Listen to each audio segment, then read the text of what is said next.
Muntik mabagsakan ng natumbang pine tree ang ilang residente sa Baguio City sa gitna ng masamang panahon.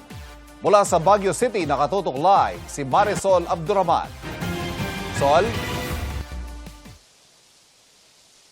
Ivan, dahil nga sa walang tigil na pag-uulan dito sa City of Pines, isang pine tree nga ang nabuwal kanina at humambalang sa kalsada. Bumigay na rin ang ilang riprap o retaining wall.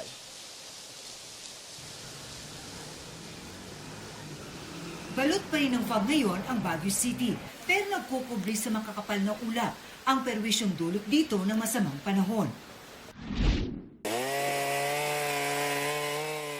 Gaya sa Barangay Happy Hollow kung saan humarang sa kalsada ang isang dambuhalang pine tree.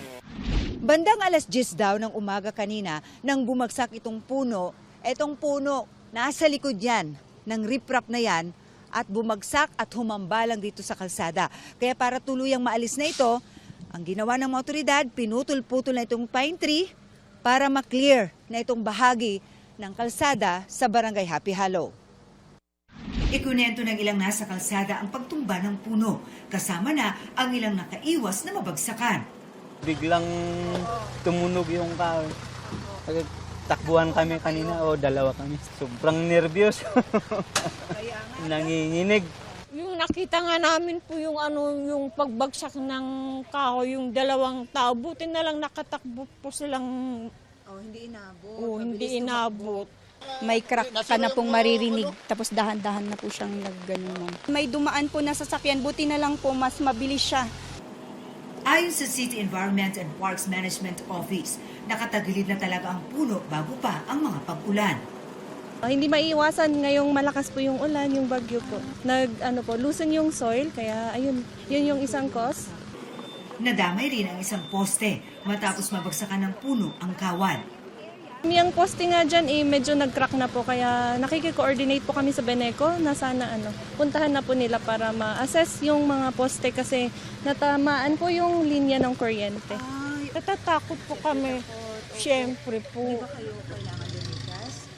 Hindi na po kasi andun po kami sa taas. Ito lang istor ang delikado at saka yung nakaparada dito na Ito tuloy pa kasi ito naman ang pangkabuhayan namin.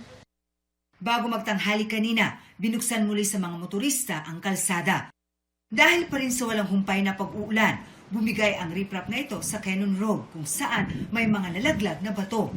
Sa kabila ng masamang panahon, may mga dumayo pa rin sa City of Pines. Sabi ko, God forbid, walang mangyari sa amin. So ganun lang ang isang OFW na naghahanap ng kasiyahan din. 4 weeks lang kami dito, but nung dumating kami sa since nung touchdown namin, umuulan na.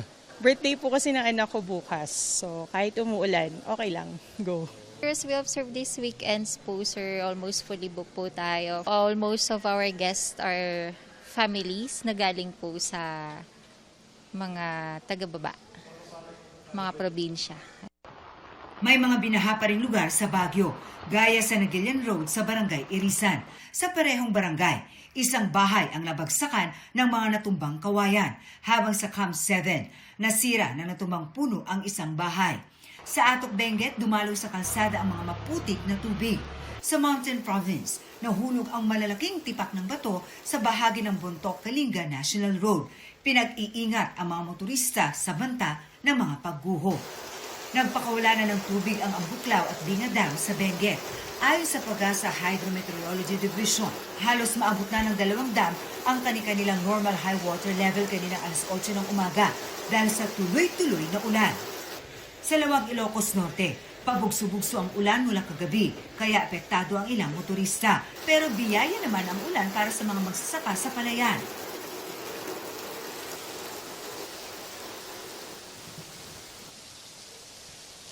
Ivan, ayon sa OCD Cordillera, tuloy-tuloy naman daw ang pagsasaayos sa mga istruktura gaya na lamang ng mga ganyang retaining wall na nasira nga dahil sa pagulan. Samantala, Ivan, alam mo, simula paggising natin kaninang umaga, abay walang humpay ang napakalakas na ulan na patuloy pa rin nating nararanasan dito sa Baguio City. Ivan. Ingat kayo dyan. Maraming salamat. Marisol Abduraman.